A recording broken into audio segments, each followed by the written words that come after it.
Bonjour. Alors Antoine, aujourd'hui, c'est une recette de bœuf, c'est une merveille. C'est un paleron de bœuf et pieds de cochon en daube aux légumes. Et ça, c'est pour combien de personnes? Ça, c'est pour 6 personnes. Alors Antoine, c'est un bœuf avec des queues de cochon et des légumes. C'est ça.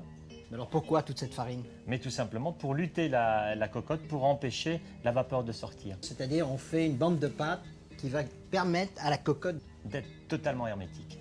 Alors on prend combien de farine? 750 g de farine. Tu rajoutes l'eau, 2 décilitres et demi à peu près. On peut verser tout d'un seul coup? Vas-y. Tu rajoutes un peu de sel. Et là on mélange tout? Voilà, tu laisses tourner. Et ça c'est une pâte qu'on fait combien de temps à l'avance? Ah, si tu peux la faire la veille, tu peux la faire quelques heures à l'avance. Quand elle est reposée, elle s'étalera beaucoup plus facilement. C'est bon s'il y a assez d'eau. S'il n'y a pas assez d'eau, on en rajoute un petit en peu. rajoute.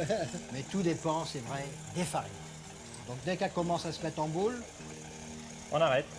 donc après on rassemble tout avec la main. Mais il faut préchauffer le four aussi. À combien? 220 à peu près. On prend 900 grammes de paleron qu'on coupe en gros morceaux, c'est copieux. Hein. Et là, tu as, la queue de cochon qui est coupée en Alors, une 4. queue de cochon, Alors là, c'est le pied de cochon qu'on coupe en 4. on a pris 3 carottes, on les a pelées, coupées en grosses rouelles comme ça. Les poireaux, on en a pris 3. On les a lavés, peu épluchés, coupés, alors là, plus gros. Là, bon, là c'est facile. Hein. 6 navets, 6 échalotes, 6 gousses d'ail. Donc on assaisonne les viandes. On assaisonne. Donc, du sel normal, Voilà, on comme fait, ça. On fait pareil avec les légumes. Tu vois, je trempe tout de suite mes doigts dans. Je vais on retourner. retourne.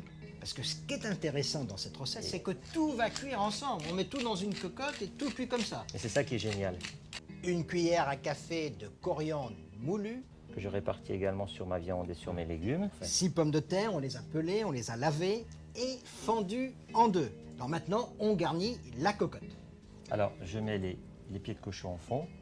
Je rajoute quelques bouts de viande. Maintenant, je vais mettre tout de suite mes navets, la moitié du poireau. Je vais mettre l'ail, je peux tout mettre Donc les 6 également. gousses d'ail, Je vais mettre les échalotes, 6 échalotes, la moitié des pommes de terre. c'est-à-dire donc 3 pommes de terre fondues en deux, Je remets le reste de viande. le restant 2 pommes Ça. de terre. C'est beau tout ça, non? Ça a l'air déjà, oui, assez agréable, mais La brindille de thym, clou de girofle, un coup de girofle, une feuille de laurier. feuille de laurier. Et alors la queue de cochon dessus, pourquoi? Parce qu'elle va être croustillante à la sortie, tu vois, elle va être bien dorée. C'est du vin blanc d'Alsace, c'est du Riesling, 1 décilitre et demi. Autant d'eau, La même quantité, un la décilitre même et demi. quantité. Je couvre.